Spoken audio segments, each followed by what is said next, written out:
At 8 a.m., I came into my office and a new budget was on my desk.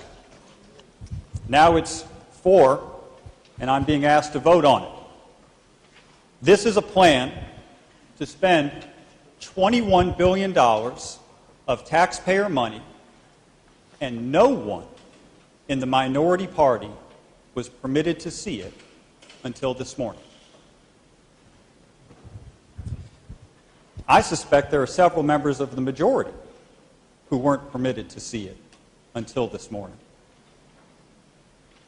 The truth is, only a small handful of people had ever seen this budget before it landed on our desk this morning. Folks, if you weren't allowed to see this budget until this morning, I don't know how you can vote on it in good conscience. You can't possibly know what's in here. You can't possibly know the intended effects of this budget, let alone the unintended effects. Most people don't know this, but Democrats were completely excluded from the budget-making process. Well, like it or not, we represent millions of North Carolinians. By excluding us, you exclude all of them. You're telling millions of people that you don't care what their representatives have to say. And at the same exact time, you're telling those folks to trust your judgment, trust your priorities, and trust this budget. What you're really telling folks is that when it comes to setting priorities for this state, you don't need to hear from half its citizens. No negotiation, no give and take, no exchange of ideas, no true competition among ideas, no collaboration, no conversation, no listening to each other, no learning from each other. This isn't a budget. This is an ultimatum being delivered to millions of people across the state. You may feel like you had a real debate over this budget, but you didn't. Republicans in the Senate and Republicans in the House do not comprise a two-party system.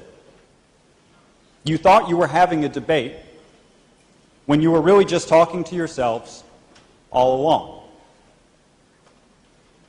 I understand that including the other side would change this process. I understand it would make it harder.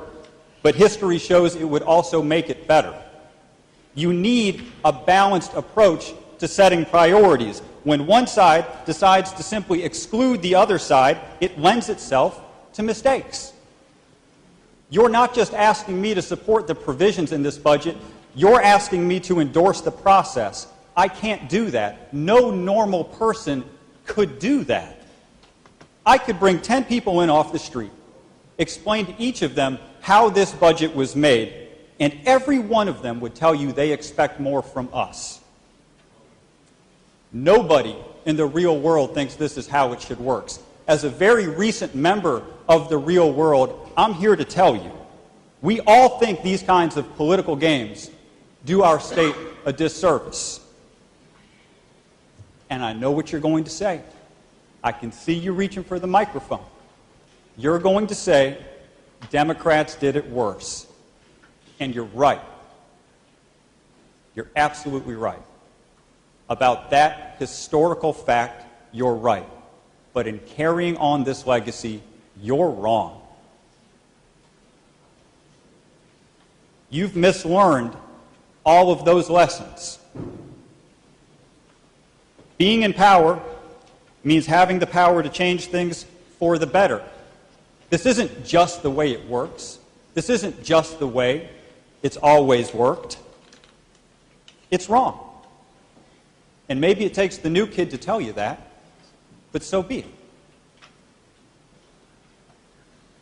Nothing I've said so far is controversial. It's all common sense, and yet here we are. Everyone recognizes this isn't the way it should be done, but you're doing it anyway. So let's call it what it is. This is payback. Payback doesn't make good policy. Revenge is something we're supposed to rise above. Our mothers taught us that.